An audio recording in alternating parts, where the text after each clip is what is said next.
સમાચારોમાં આગળ વાત કરીએ તો સુરત ખાતેથી નાસિરનગર ડિમોલિશનનો મામલો સામે આવ્યો। સમાચાર સુરતથી મળી રહ્યા છે, જ્યાં નાસિરનગર ડિમોલિશન મામલો સામે આવ્યો।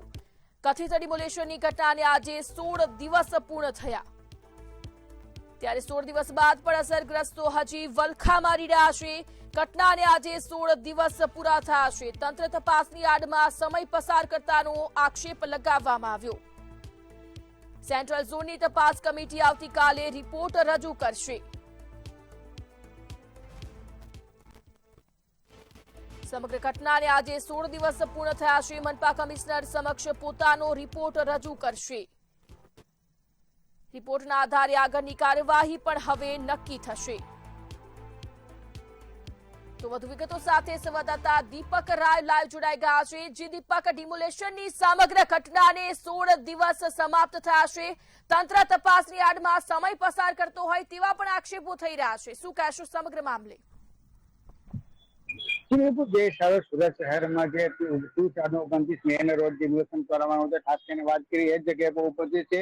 જે દિવસ ત્યાર સુધી અહીંના સ્થાનિક ન્યાયની માંગને લઈને અહીંયા જ બેઠા છે। ખાસ કરીને વાત કરીએ જે ડિમોલેશન કરવામાં આવતું ત્યારથી પછી જે અધિકારીઓ ગોળ ગોળ વાત કરી રહ્યા હતા, અમુક અધિકારીઓ એમ કહી રહ્યા હતા અમે દમન હટાવ્યા, ત્યારે કમિશનર કહી રહ્યા હતા કે અમારા જોડે અમે કર્યા જ નથી। ને ખાસ કરીને વાત કરીએ જે હિસાબે આ ડિમોલેશન ને આજે 16 દિવસ વીતી ગયા છે અને જે અધિકારીઓ છે હજી તપાસ રમી રહ્યા છે। ખાસ કરીને વાત કરીએ કે 16 તારીખે છે જે કમિશનર દ્વારા તપાસનો રિપોર્ટ માંગવામાં આવ્યો છે સેન્ટ્રલ ઝોન અધિકારીના નામે, અને જે સેન્ટ્રલ ઝોન અધિકારી છે આશીષ નાયક એ થોડાક દિવસ પહેલા અચાનક જ પ્રકટ થઈને અને સોશિયલ મીડિયા પર વિડીયો વાયરલ કર્યા હતા કે આ ડિમોલેશન છે જે અમે કર્યું છે અને કાયદેસરને કર્યું છે, દબાણ હટાવવાના નામે કર્યું છે।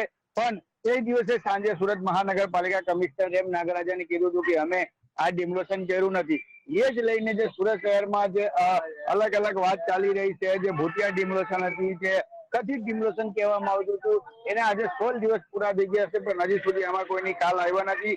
હવે જોવાનું એ રહેશે કે જે આવતીકાલે જે 16 તારીખે સુરત મહાનગરપાલિકાના કમિશનર છે નાગરાજન કે આશીષ નાયક પાસે જે રિપોર્ટ માંગવામાં આવ્યું હતું કે આ ડિમોલેશન ને રિપોર્ટ આપો અને કડક શબ્દોમાં જે રિપોર્ટ માંગ્યા હતા, હવે જોવાનું એ રહેશે કે આવતીકાલે જે રિપોર્ટ આવશે એમાં કોનું નામ આવશે, શું આવશે, કેમ કે આમાં જે અધિકારીઓને વિડીયોમાં દેખાઈ રહ્યા છે, ભલે એસો જે ડીસીપી જપનુ સાહેબ હોય કે પીઆઈ સોનારા હોય, જયરામ જીરાવાલા હોય કે પછી સુગલ પ્રજાપતિ હોય, બધા અધિકારીઓ આ વિડીયોમાં દેખાઈ રહ્યા છે કે ઘટનાસ્થળ પર જયારે ડિમોલેશન થતું હતું ત્યારે બધા અહીંયા ઉપસ્થિત હતા।